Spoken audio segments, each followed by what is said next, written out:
우리가 살펴보았던 이사야에게 주셨던 하나님의 말씀, 심판과 그에 따른 회복이었습니다. 오늘 우리가 살펴볼 하박국의 본문도 비슷한 내용을 우리에게 말하고 있습니다. 하박국은 악인이 승승장구하고 의인이 고통당하는 부조리한 상황을 목격했습니다. 그리고 하나님께 어째서 이런 일이 일어날 수 있습니까? 하나님 왜 이런 일을 방관하십니까? 여쭈었습니다. 그런 하박국에게 하나님께서는 그저 바벨론의 침략을 통해서 유다의 악인들이 벌을 받게 될 것이라고, 유다가 멸망하게 될 것이라고 말씀하십니다. 물론 하박국은 악인들이 벌을 받는 것을 원했습니다. 유다가 깨끗해지기를 원했습니다. 그러나 그렇다고 해서 이 유다가 예루살렘이 망하는 것을 바라지는 않았습니다. 악인들이 망하고 그로 인해서 회복되기를 원하는 것이지 나라가 망해버리는 것을 원하는 것이 아닙니다. 그러나 그런 하박국 앞에 주어진 하나님의 말씀은 기대를 저버리는 것이었습니다. 유다와 예루살렘이 바벨론에 의해서 멸망당한다. 참으로 가슴 아픈 말씀입니다. 그러나 하박국 선지자는 오늘 본문에서 기뻐하며 노래하고 있습니다. 자신이 간절히 바라왔던 나라의 부흥이 없고 나라가 망한다는 소식을 들었음에도 그는 기뻐하고 있습니다. 왜입니까? 하나님의 말씀 안에 담겨있는 진짜 뜻을 분별하였기 때문입니다. 고민 중에 있었던 이 하박국 선지자는 하나님을 만나게 되고 그분의 임재를 체험하면서 확신과 신뢰를 얻게 되었습니다. 눈에 보이는 유다와 예루살렘의 멸망이 하나님 나라의 멸망이 아니라는 것을 알게 된 것입니다. 눈에 보이는 이 나라는 망하게 되더라도 더 크고 강한 하나님의 나라가 세워질 것을 그는 믿음으로 보았습니다. 그리고 이제 하박국은 하나님의 일을 부흥시켜 주시라 기도하고 하나님을 찬양합니다. 이처럼 우리에게도 찬양하기 힘든 상황이 너무나 많이 주어집니다. 하나님을 높이기 힘든 상황, 내 예상과 내 생각과 다른 그런 일들이 무수히 많이 벌어집니다. 그러나 그 가운데서 하나님의 선하심을 믿고 그 뜻을 구하고 찾는 것, 그것이 하나님께서 기뻐하시는 일입니다. 이제 2024년 또 새해가 밝았습니다. 저와 여러분은 이 한 해를 어떻게 보내겠습니까? 하나님을 기뻐하며 그분의 행하시는 일을 찬양하며 보내시겠습니까? 아니면 우리의 여전히 변하지 않는 상황에 어려워 보이는 그것에만 주목하여서 불평하고 원망하며 한 해를 또 주님 앞에 낭비하시겠습니까? 우리가 어떤 선택을 해야 하는가? 오늘 하박국 말씀을 통해서 함께 살펴보기를 원합니다. 그렇다면 사랑하는 성도 여러분, 우리가 새해에도 기뻐할 수 있는 이유는 무엇입니까? 새해에도 우리가 기뻐할 수 있는 이유, 첫 번째는 하나님의 임재 앞에 기도할 수 있기 때문입니다.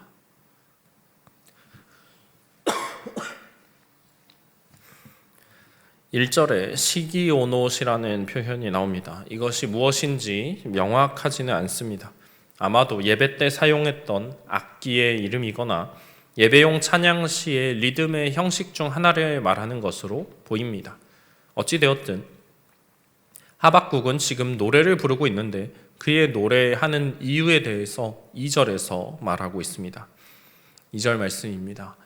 여호와여, 내가 주께 대한 소문을 듣고 놀랐나이다. 여호와여, 주는 주의 일을 이 수년 내에 부응하게 하옵소서. 이 수년 내에 나타내시옵소서. 진노 중에라도 긍휼을 잊지 마옵소서. 하박국은 내가 주께 대한 소문을 듣고 놀랐다라고 말합니다. 여기 놀랐다라고 표현이 되어 있는데 이것은 원어적으로는 경외하다, 두려워하다라는 의미를 가지고 있습니다. 선지자는 내가 하나님께 대하여서 들은 그 소문 때문에, 들은 말씀 때문에 내가 하나님을 경외한다라고 말하고 있습니다. 하나님께서 행하신 일에 대해서 그 명성에 대해서 들었을 때 선지자는 하나님을 더욱 경외하게 되었습니다. 그래서 하박국은 주의 일을 이 수년 내에 부응하게 해달라라고 기도합니다. 수년 내라는 표현은 우리 시대라는 말입니다. 우리 시대에 이 일을 행하여 주시라는 뜻입니다. 주의 일이 우리 시대에 일어나게 하옵소서, 주의 부응이 일어나게 하옵소서, 이러한 의미를 담고 있습니다. 하박국의 이와 같은 기도는 두 가지 점에서 우리에게 배울 점을 주고 있습니다. 먼저 하박국은 어떤 상황에서 지금 이런 기도를 하나님께 드리고 있습니까? 유다와 예루살렘의 멸망이 이미 선포된 상황입니다. 이 조국 나라가 멸망한다는 하나님의 말씀을 들었음에도 불구하고 그는 하나님께서 회복을 선포해 주실 것을, 부흥이 오게 하실 것을 기대하고 있습니다. 그는 자포자기하지 않습니다. 상황이 어렵다고 해서, 결과가 바뀌지 않을 것 같다고 해서 기도를 포기하는 어리석음을 저지르지 않고 있습니다. 내가 기도한들 또 하지 않은들 결과가 바뀌지 않는다는 그런 패배감에 빠져 있지 않습니다. 내가 분명히 이 일을 위해서 기도해야 한다는 것 알고 있고 그를 위해서 기도하고 있습니다. 또한 하박국은 이 때가 속히 오기를 기도하고 있습니다. 주의 일이 주께서 정하신 때에 알아서 어련히 잘 일어나겠지, 그렇게 편하게 생각하지 않습니다. 하박국은 하나님께서 행하시는 이 일이 속히 이루어지기를, 내가 눈으로 볼 수 있는 이 시대에 일어나기를 원하고 있습니다. 하박국은 기도가 얼마나 중요한지를 알고 있습니다. 이렇게 기도하는 자들이 없었기 때문에 하나님의 심판이 유다와 예루살렘에 내려졌음을 잘 알고 있습니다. 그래서 그는 하나님의 뜻이 이루어지기를, 그것도 속히 지체 없이 이루어지기를 기도하고 있습니다. 하박국은 하나님께 진노 중에라도 긍휼을 내려주시기를, 나타내 주시기를 기도하고 있습니다. 두렵고 떨리는 심판 중에라도 하나님의 은혜와 자비를 잊지 말아 주시라 기도합니다. 하나님의 심판은 이미 정해진 것입니다. 이것을 돌이킬 방법은 없습니다. 그러나 하나님의 심판이 내려지는 그 가운데서도 하나님께 자비를 구할 수는 있습니다. 하나님께서 만약 법대로 정말 정해진 그 원칙대로 자비 없이 심판을 내리신다면, 그 진노를 아낌없이 부어버리신다면 감당할 수 없는 심판이 될 것입니다. 남은 자들이 없을 만큼 다 멸망하게 될 것입니다. 그래서 하박국은 하나님의 심판 중에도 자비를 부어주시길 기도하고 있습니다.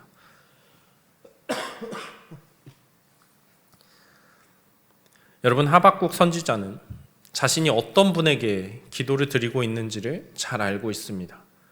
주의 일을 속히 이루길 원하시는 분이라는 것을, 자비와 긍휼을 진노 중에도 나타내시는 분이라는 것을 잘 알고 그분께 기도하고 있습니다. 여러분, 우리는 하나님께 기도할 때 하나님에 대해서 얼마나 깊이 생각하면서 기도하고 있습니까? 우리는 기도의 제목에 집중하기는 잘하지만 내가 기도 드리고 있는 하나님, 내 기도를 받으시는 하나님, 그분이 어떤 분이신가 생각하는 것도 매우 중요함을 잊지 말아야 합니다. 하박국 선지자는 하나님의 임재, 하나님의 현현에 대해서 말합니다. 3절 말씀입니다. 하나님이 대만에서부터 오시며 거룩한 자가 바란산에서부터 오시는 도다 셀라. 그의 영광이 하늘을 덮었고 그의 찬송이 세계에 가득하도다. 이 대만은 오늘날의 예멘입니다. 대만이라는 단어는 이 히브리어 오른쪽을 가리키는 단어에서 유래했는데, 고대 근동 사람들은 해 뜨는 동쪽을 바라보면서 왼쪽과 오른쪽을 정했습니다. 그러니까 동쪽을 바라보고 오른쪽에 있으니 남쪽이 됩니다. 이 대만이 성경에서 남쪽을 가리키는 명사로 많이 사용되는데, 바란산은 또 대만의 남쪽에 있습니다. 하박국은 하나님의 임재를 마치 이 동쪽 저 아래에서부터 떠오르는 이스라엘이 이 대만 쪽에서 떠오르는 일출을 여러 번 보았던 그 경험을 떠올리게 하면서 하나님의 임재하심이 마치 떠오르는 태양과 같다고 얘기를 하고 있습니다. 밤에 그 어두움을 몰아내고 떠오르는 태양과 같이 하나님의 임재가 온 하늘을 뒤덮는 모습, 그 일출의 태양빛이 온 하늘을 가득히 메우면서 어둠을 몰아내는 그 모습을 하박국 선지자는 떠올리게 하고 있습니다. 온 세계가 깨어나서 하나님의 영광으로 가득 차서 하나님을 노래하기 시작하는 그 아침의 모습, 이 일출이 우리 하나님의 임재를 떠올리게 하는 것입니다. 마치 하나님께서 천지를 창조하실 때 빛을 가장 먼저 지으심으로 모든 혼돈과 무질서함을 정리하셨던 것처럼 이 하나님께서는 임재하시면서 빛으로 질서를 세우십니다. 이 죄악의 어두움으로 어두워지고 슬픔이 가득한 세상 가운데 하나님께서 빛을 비추신다. 하나님이 오시면 그 빛이 이렇게 온 세상에 퍼져나간다는 것을 선지자는 말하고 있습니다. 4절 말씀입니다. 그의 광명이 햇빛 같고 광선이 그의 손에서 나오니 그의 권능이 그 속에 감추어졌도다. 하나님의 빛은 그저 밝기만 한 것이 아닙니다. 그 빛을 발하는 하나님의 손에 또한 능력이 있다고 말하고 있습니다. 하나님의 빛이 강한 능력, 권능을 동반한다 말합니다. 그 빛이 주의 백성들에게 또 다른 이들에게 실제적인 영향을 어떻게 미치는가? 주의 백성들에게는 생명과 치유의 광선으로 다가옵니다. 우리 안에 있는 두려움과 어둠에 속한 것들을 다 몰아내는 힘입니다. 우리의 삶을 변화시키고 주의 일을 행하십니다. 또한 주의 빛은 반대로 주를 대적하는 자들에게는 무서운 권능으로 임하는 것입니다. 5절은 하나님 앞에서 전염병이 행한다. 불덩이가 그 앞에서 나온다 라고 말하고 있습니다.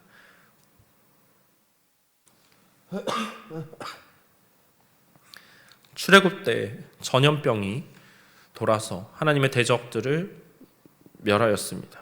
또 하나님께서는 이 병을 전쟁과 관련해서 사용하시는 분입니다. 또 불덩이, 하나님의 진노를 상징합니다. 이러한 것들이 하나님의 권능을 우리에게 보여주고 있습니다. 하나님의 임재, 하나님께서는 우리에게만 위엄이 있으시고 영광스러우신 분이 아닙니다. 악인들에게도 그 권능을 행하시는 두려운 분이십니다. 하나님을 경외하는 자들만 하나님의 임재 앞에 그 권능을 경험하는 것이 아니라 하나님을 믿지 않던 이들, 따르지 않던 이들도 그 권능을 똑똑히 목격하게 될 것입니다. 자신들을 심판하는 권능입니다. 이처럼 하나님의 임하심은 참으로 강력하고 놀라운 것입니다. 6절 말씀입니다.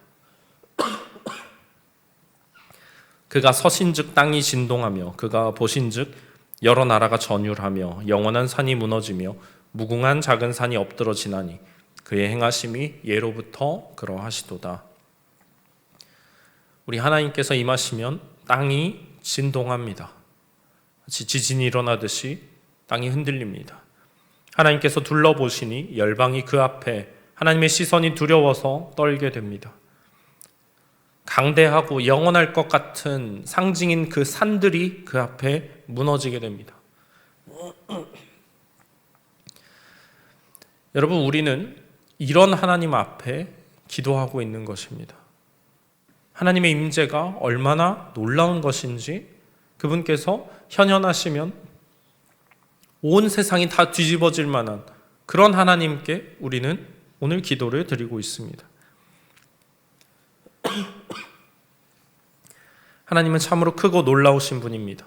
그분의 임재가 어떠할지, 얼마나 장엄하고 위대할지 우리는 지금 말씀을 통해서 그 일부만 조금만 맛보고 있을 뿐입니다. 그렇게 크고 놀라우신 하나님께서 어제나 오늘이나 변함없이 내 기도를 들어주신다는 것. 하박국이 그러했듯이 내 기도를 기뻐하시고 원하시고 바라신다는 것, 그것이 얼마나 놀라운 일입니까? 내 기도를 통해서 일하시기를 기뻐하신다는 사실이 얼마나 감사한 것입니까? 여러분, 새해에도 하나님께서는 우리가 그 하나님의 임재 앞에 나와서 기도하기를 원하십니다. 이처럼 놀라우신 하나님의 임재 앞에 나아가서 주님께 기도를 드릴 때 우리의 기도가 얼마나 놀라운 일을 행할 수 있는지 알고 계십니까? 우리가 대체 어떤 분께 기도를 드리고 있는가? 어떤 위엄으로, 어떤 영광으로 임하실 하나님께 우리가 오늘 기도하고 있는가? 그 크신 하나님께서 내 기도에 주목하고 계신다는 것이 얼마나 감사한 일인지를 우리가 잊지 말아야 할 것입니다. 이것이 우리가 오늘도 기쁨으로 걸어갈 수 있는 이유입니다.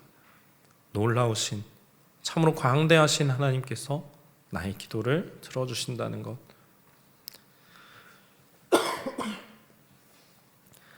두 번째로 우리가 새해에도 기뻐할 수 있는 이유는 무엇입니까? 임박한 하나님의 심판과 구원 때문에 우리는 기뻐할 수 있습니다. 하나님의 임재, 온 세상을 뒤덮어놓고 변화시키는 그 하나님, 두렵고 떨림으로 임하시는 하나님의 임재가 참으로 놀라운 일을 불러오게 될 것입니다. 8절 말씀입니다. 여호와여, 주께서 말을 타시며 구원의 병거를 모시오니 강들을 분이 여기심이니까, 강들을 노여워하심이니까, 바다를 향하여 성내심이니까.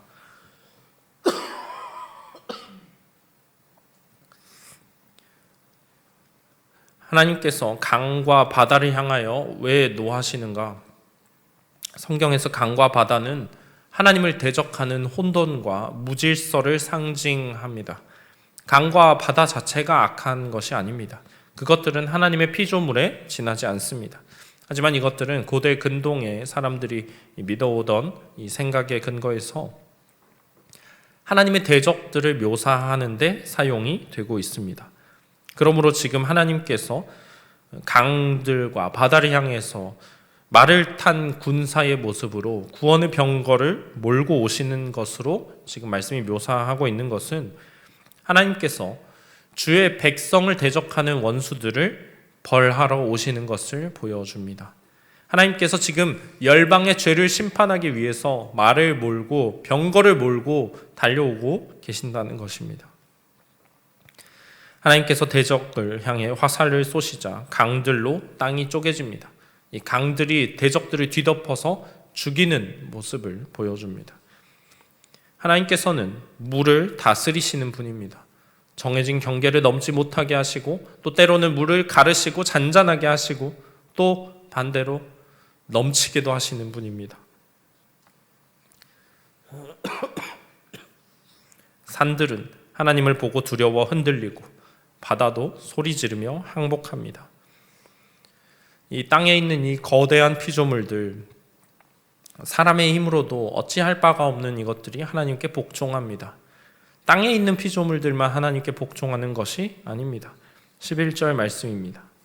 날아가는 주의 화살의 빛과 번쩍이는 주의 창의 광채로 말미암아 해와 달이 그 처소에 멈추었나이다. 해와 달이 그 처소에 멈추어 있습니다. 가던 길을 멈추고 거기서 움직이지 않습니다. 과거 여호수아와 이스라엘 군대가 가나안 사람들을 공격하고 있었을 때 그러했던 것처럼 해와 달이 그 자리에 서버렸습니다. 하나님께서 대적들을 물리치는 것을 돕고 있습니다. 모든 피조물이 하나님의 뜻대로 움직이면서 그 원수들을 대적하는 모습을 우리가 보고 있습니다. 12절 13절 말씀입니다. 주께서 노를 바라사 땅을 두르셨으며 분을 내사 여러 나라를 밟으셨나이다. 주께서 주의 백성을 구원하시려고 기름 부음 받은 자를 구원하시려고 나오사 악인의 집에 머리를 치시며 그 기초를 바닥까지 드러내셨나이다. 셀라. 하나님께서는 이 원수들, 여러 나라들을 짓밟으십니다.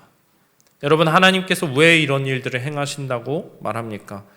주께서 주의 백성을 구원하시려고, 기름 부음 받은 자를 구원하시려고 그러시는 것이라 말합니다. 하나님께서 이 모든 일을 행하시는 것이 자기 백성을 구원하기 위해서 펼치시는 하나님의 역사라고 말합니다. 하나님께 자기 백성이 얼마나 중요한지를 우리가 알 수 있습니다. 하나님께서는 하나님의 그 뜻에 반대하는 이들, 백성들을 대적하는 모든 사람을 이처럼 치십니다.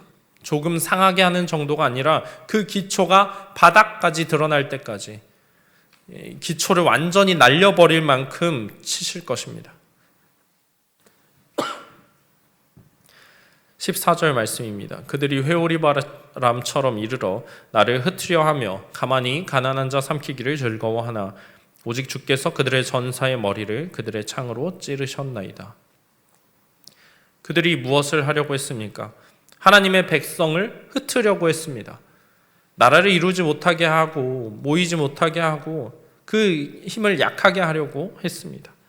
가난한 자를 삼키려고 했습니다.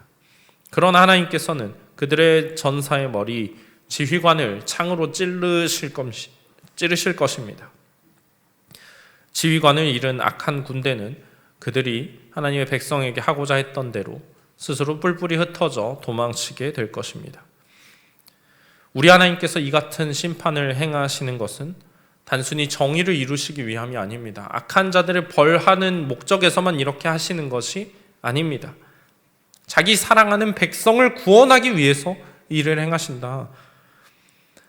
내 사랑하는 백성을 대적하는 이들을 심판하는 것이다. 하나님께서는 이렇게 말씀하십니다. 하나님의 사랑이 언제나 그의 소유된 백성을 향하여 있습니다. 그 사랑으로 인해서 하나님께서 원수를 짓밟으십니다. 15절 말씀에 주께서 말을 타시고 바다 곧 큰 물의 파도를 밟으셨나이다 말합니다. 하나님께서 바다를 짓밟으시는 이 모습은 과거에 홍해를 가르신 사건을 떠올리게 합니다. 하나님이 과거에 이 하나님의 백성 이스라엘을 쫓아오던 애국 군대를 바다를 갈라 멸하셨습니다. 그 하나님께서 지금도 그때 그렇게 하셨던 것처럼 대적들의 머리를 짓밟으실 것입니다. 하나님의 과거의 구원이 앞으로 하나님께서 행하실 구원을 믿을 수 있는 증거가 됩니다. 하나님께서 다시 한번 주의 백성을 위해서 구원을 이루실 것입니다.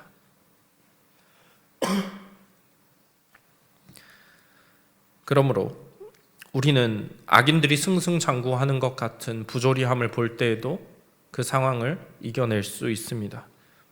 악하고 소망이 없어 보이는 것 같은 상황, 악인들이 너무나 강성해지고 가난한 자들을 삼키려 하고 우리 하나님의 백성들을 흩으려 하는 그 상황에서도 그것이 지나갈 것임을 믿을 수 있습니다.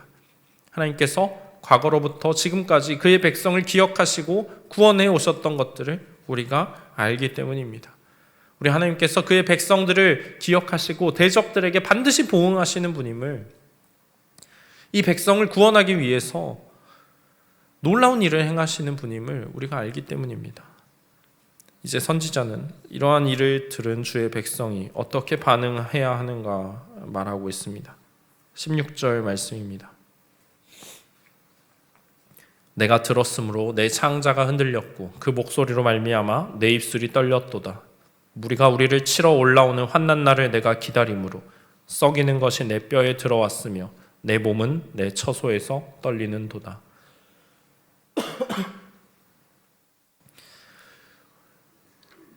선지자는 이 두려운 사건을 들었을 때 큰 떨림을 마주하게 되었습니다.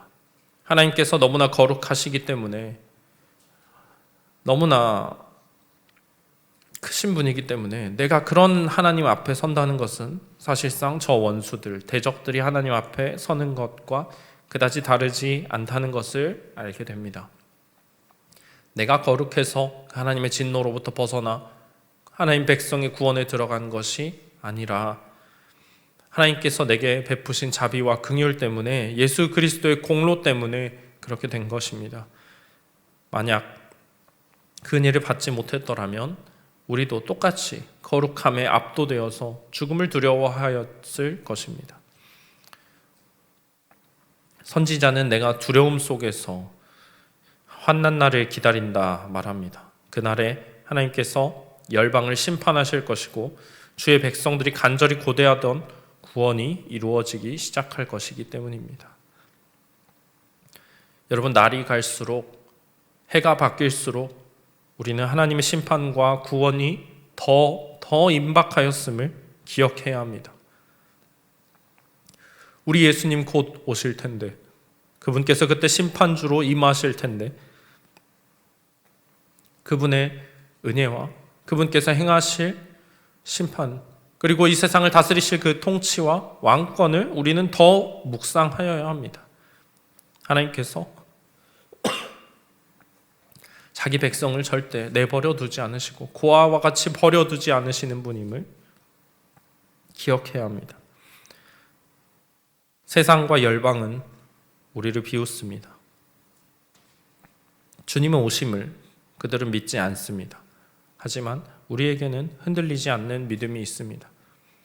내 날이 지나갈수록, 시간이 흐를수록 주님께서 오실 날이 더 가까웠고, 우리의 모든 고통이 끝나고 주님께서 행하실 그 큰 구원을 보게 될 날이 얼마 남지 않았음을 우리는 기억하고 또 기뻐할 수 있습니다. 주님이 오실 것을 준비하고 계십니다. 주님께서 자기 백성을 구원하시기 위해서 그 계획을 세우시고 그것을 뒤에서 준비하고 계십니다. 심판을 예비하고 계십니다. 우리의 구원이 완성되는 그날이 멀지 않았음을 우리가 두려움 가운데, 떨림 가운데 기쁨으로 기다리고 있는 것이 아닙니까?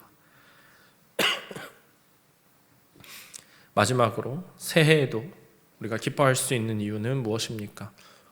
나의 구원의 하나님으로 인해 기뻐할 수 있습니다.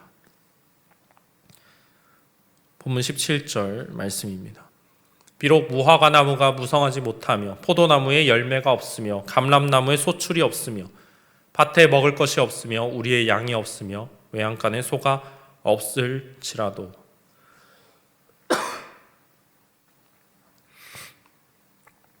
선지자는 하나님에 대한 기쁨을 빼앗지 못하는 6가지에 대해서 언급하고 있습니다. 무엇입니까? 무화과, 포도, 올리브, 곡식, 양과 소입니다. 하박국은 이 6가지를 이 가치가 적은 것부터 큰 것에 이르기까지 순서대로 나열하고 있습니다. 여러분, 이 6가지 하나님께서 그의 백성들에게 내려주시는 풍요로움입니다. 하나님께서 주시는 복입니다. 앞서 나온 포도나무, 무화과나무, 감람나무, 이 3가지 나무는 가나안의 축복을 상징하는 3대 나무입니다. 이 나무들의 열매가 많다, 하나님께서 좋은 복을 주셨기 때문에 그런 것입니다. 그런데 이 3 나무의 열매가 없다는 것은 그냥 개인적으로 힘든 정도의 수준이 아니라 하나님으로부터 복을 빼앗긴 거의 저주나 다름없는 상황을 말하고 있습니다. 소출을 거두지도 못하고 가진 재산을 다 빼앗긴, 양과 소도 다 빼앗긴, 곡식도 없는 최악의 상황을 하박국 선지자는 말하고 있습니다. 지금으로 말하면 직장도 잃고 재산도 다 빼앗기고 아무 남은 것이 없는 그런 인생, 그런 상황인데 선지자는 어떻게 내가 기뻐할 수 있다 말하고 있습니까? 18절 말씀입니다. 나는 여호와로 말미암아 즐거워하며 나의 구원의 하나님으로 말미암아 기뻐하리로다. 내게 이런 것들이 없을지라도 나는 하나님 안에서 만족하고 즐거워할 것이다. 선지자는 말하고 있습니다. 내 삶이 궁핍할지라도 어려움이 있을지라도 나는 하나님을 신뢰하고 의지하겠다 말합니다. 나는 나의 구원의 하나님으로 말미암아 기뻐하리로다 말합니다. 여러분, 현실에서 지금 하나님이 주시겠다 약속하신 복들 경험하지 못하고 있는 것 같은 이 상황에 어떻게 하나님으로 인해서 기뻐할 수 있다 말하고 있습니까? 19절이 그 답이 됩니다. 주 여호와는 나의 힘이시라. 나의 발을 사슴과 같게 하사 나를 나의 높은 곳으로 다니게 하시리로다. 이 노래는 지휘하는 사람을 위하여 내 수금에 맞춘 것이니라. 선지자는 내게 지금 주어진 하나님의 복이 없는 것처럼 보일지라도, 그것을 다 빼앗아 가신 것처럼 보일지라도 내가 확신할 수 있는 것은 하나님의 힘과 능력이 나의 구원의 근거가 된다는 것입니다. 주 여호와는 나의 힘이시라. 하나님께서 나의 힘이시기 때문에 나는 반드시 구원을 받는다는 것입니다. 나는 사슴과 같이 뛸 수 있다고 말합니다. 사람의 힘에 의지할 때 우리는 실망을 겪을 수밖에 없습니다. 그것이 내 힘이든 내가 의지하는 다른 사람의 힘이든 마찬가지입니다. 철저히 한계를 경험하게 됩니다. 내 힘으로 누렸던 것 같은 그 복이 다 사라지고 궁핍함을 겪게 될 것입니다. 그러나 하나님을 바라보았을 때 내 안에 샘솟는 기쁨을 발견했다고 선지자는 말합니다. 하나님을 바라볼 때 내 삶에 장애물이 사라지는 것이 아닙니다. 어려움이 다 없어지는 것이 아닙니다. 궁핍함과 가진 것이 없는 그 빈곤이 사라지는 것이 아닙니다. 원수들이 없어지지 않습니다. 그 모든 것들이 그 자리에 그대로 있지만 내가 사슴과 같이 뛰어다니면서 높은 곳으로 다닐 것이다 말합니다. 내 앞에 있는 모든 어려움, 내가 마치 사슴이 뛰어서 넘어가듯이, 깡총깡총 뛰어 넘어가듯이 쉽게 넘어갈 것이라고 말합니다. 선지자에게는 그런 확신이 있습니다. 하나님이 어떠한 분이신지 알기 때문입니다. 하나님의 능력이 어떠한지, 그분이 나를 향하여 가지고 계시는 관심이 어떠한지, 내게 약속하신 구원이 어떠한 것인지를 알기 때문입니다. 그래서 우리에게는 세상이 이해할 수 없는 기쁨이 있습니다. 세상이 줄 수 있는 기쁨은 다 간접적인 것입니다. 내가 남들보다 더 가진 것으로 인해서 기뻐하는 사람들입니다. 더 조금 가지게 되면 슬퍼지고 실망하고 원망하는 것이 우리의 삶입니다. 그러나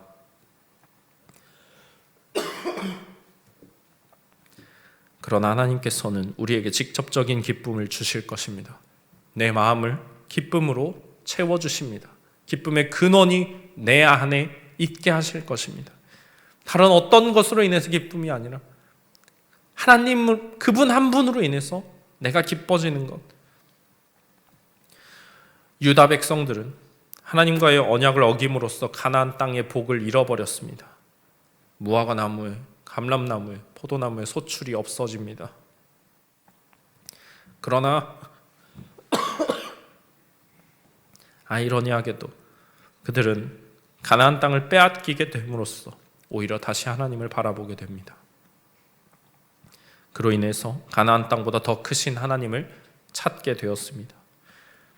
여러분, 하나님을 찾는 것, 그것이 참된 기쁨입니다. 우리가 세상에서 바라는 것들, 원하는 것들은 다 하나님께서 우리에게 행하신 구원 때문에 주어진 결과물들이고 선물들입니다. 우리는 이 사실을 깨달아야 합니다. 이 사실을 알지 못하면 극단으로 치우칠 수밖에 없습니다. 하나님께서 주신 축복을 자기 힘으로 얻었다고 생각해서 유다의 백성들과 같이 하나님으로부터 멀어지게 되거나 하나님의 복을 쓸모없는 것이라고 생각해서 완전히 배제하고 살아간다는 이 양극단, 어느 쪽에도 기쁨이 없습니다. 하박국은 그가 처음 기도를 시작했을 때와 비교해서 조금도 달라지지 않은 상황을 그대로 보고 있습니다. 하나님께서 그의 기도를 즉각 응답하여서 원수들을 멸하신 것도 아니고 이 나라에 놀라운 영적 회복을 주신 것도 아닙니다. 그러나 기도를 시작했을 때 그리고 끝날 때 하박국의 마음이 완전히 달라졌습니다. 왜입니까? 하나님이 어떠한 분이신지를 경험했기 때문입니다. 내가 기도하고 있는 하나님, 나의 기도를 받으시는 하나님은 참으로 능력이 많으시고 온 세상을 다스리시며 자기 백성을 사랑하시는 분임을 그가 다시 한번 알았기 때문입니다. 2024년 새해가 밝았습니다. 우리의 상황은 어떠합니까? 내 상황이 바뀐 것이 있습니까? 내 상황이 더 좋아졌거나 혹은 더 어려워진 상황 가운데 계십니까? 그것이 우리의 기쁨을 좌지우지하지 못한다는 것을 기억하시기 바랍니다. 내가 구원의 기쁨을 간직하고 있다면 내게 넉넉하게 채우시고 내 만족이 되시는 하나님과 친밀하게 교제하기만 한다면 그것으로 충분합니다. 하나님 안에는 세상이 알 수 없는 풍성함이 있습니다. 그 보화를 마음껏 누리시는 올 한 해가 되시기를 소망합니다. 하나님께서 우리 가운데 그 큰 구원을 지금도 행하고 계시고 완성하실 날이 머지 않았음을 우리가 확신하면서 이 한 해 하나님 우리 안에 주님 주시는 기쁨으로 가득하게 하여 주시옵소서. 내가 주님으로 만족을 삼고 내 주님을 더 사랑하는 올 한 해가 되게 하여 주시옵소서.